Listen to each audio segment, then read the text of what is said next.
Welcome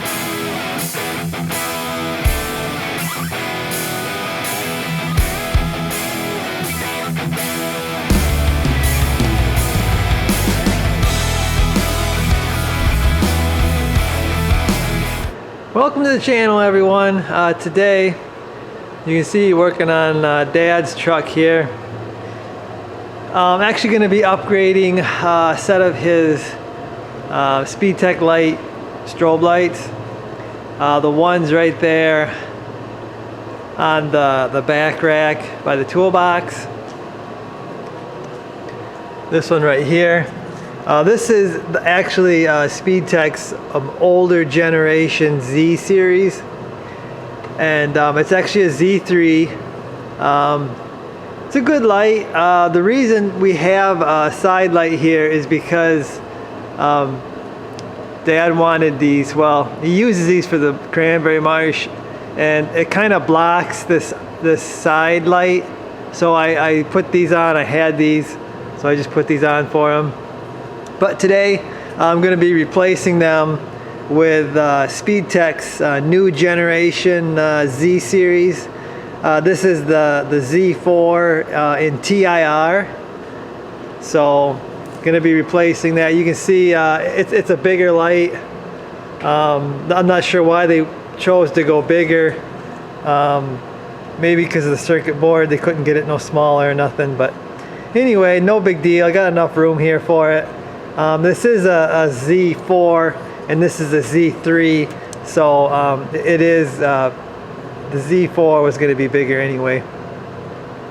But yeah, that's should be an easy install, guys. I just got these double-sided taped on there, and that worked really well. I thought for sure these were going to fall off, and they never did. So I just got to heat them up. I'll use my little plastic pry bar tool. We'll get them off. Probably just going to double side tape these ones on there as well because it works so good. And then all I have is power and ground going to these, and he's got a switch on his actually he's using the Grand control box, and these are on the auxiliary switch. So it's pretty simple. There's no way to change patterns, but he's never wanted to change the patterns on these. So he don't need it. I'm going to go over to the bench. I'm going to set these both to the same pattern. They're on opposite sides of the truck, so it doesn't really matter if they start getting off. They don't need to be synchronized. So I guess I got to get to installing these guys. Okay guys, so I'm on the bench getting ready to put these lights both on the same flash pattern. In the box you get 2 screws to install these. Then you get a little mounting pad gasket thing. But so easiest way to get these on the same flash pattern, guys, is real easy with these new generation. I've got these powered up, powered and ground, so they're on. And then I take the pattern wires, which are the yellow ones, and I'm just going to take that and I'm going to hold it to the positive until they both turn on steady burn. Then I'm going to go through and I'm going to find the flash pattern that I want.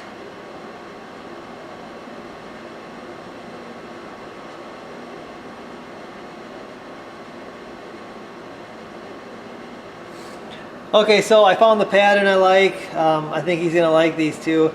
Should make a real good good impact. These new TIRs are pretty bright.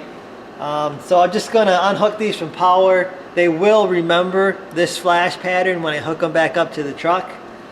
I'm not going to hook up the yellow wire, which is to change the patterns. He never wanted to change the patterns on the other light, so I don't feel like he's going to want to change the patterns on these. If for some reason we do want to change the patterns, all we need to do is grab this yellow wire, power them on, and then just touch this to a 12-volt power source, and we can cycle through the pattern. So no big deal. I don't think we're going to need it.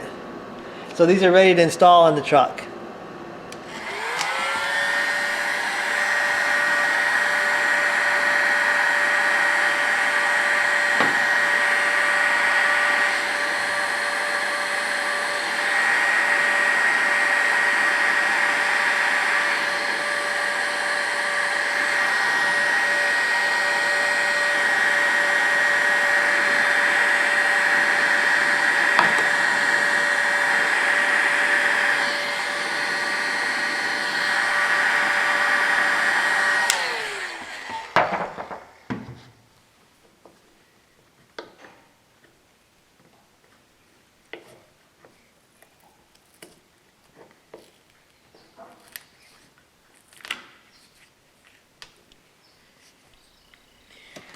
Okay, like I said, all I'm doing is power and ground for these lights using my crimp butt connectors, the weatherproof ones with the heat shrink already attached to it. Love these things, use them all the time. So I've got to crimp these on. You ain't gonna be able to see nothing because I gotta go behind the toolbox here, but I'm gonna crimp them on. I'm gonna get my double-sided tape on the back of my light here. Okay, so I just cleaned up the back of my light. There were some stickers on there. It said like what color and an inspection sticker. You don't want those on there if you're gonna try to stick these on. I'm hoping that this works as well as it did with the other ones.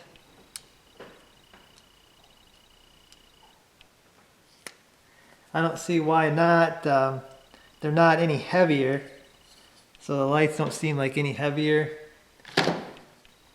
Just sticking a piece of the wide stuff on each side.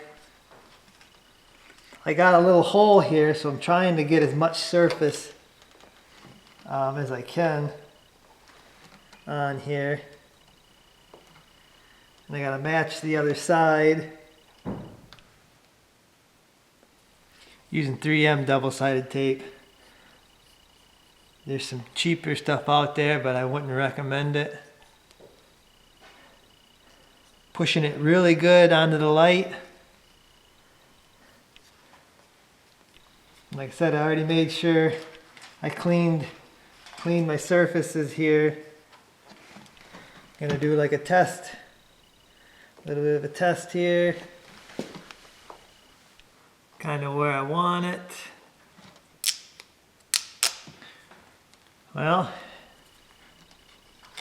this is pretty much got to go on the first time, guys, so.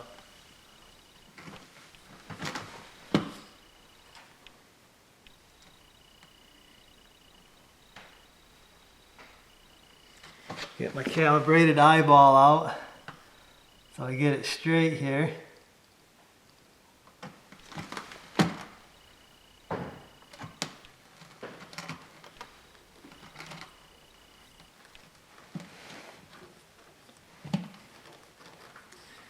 Press it on, nice and firm.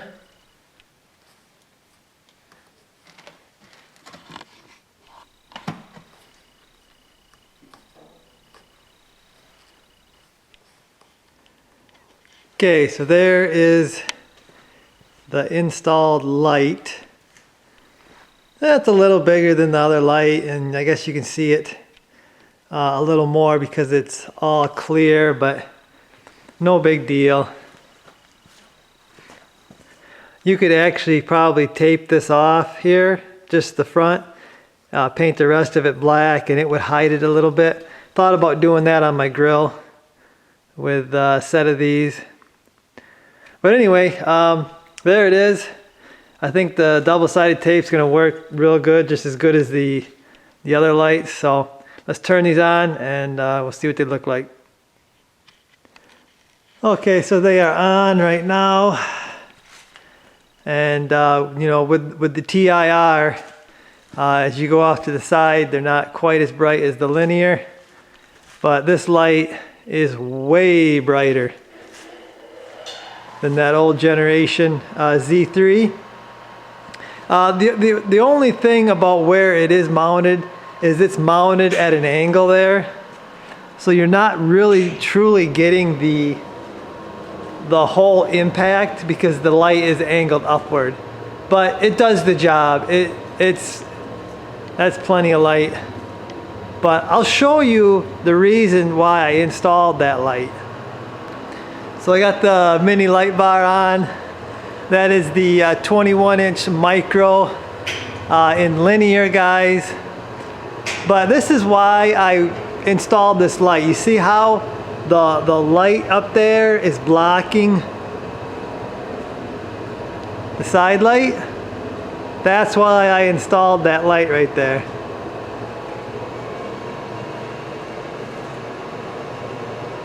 So a little further back. Again, you can see that light up there blocks the light bar, but now he's got the side light, so I like it. Real nice upgrade. I guess, guys, that's gonna do it for this one. Hopefully you enjoyed the video, and I guess I'll see you guys.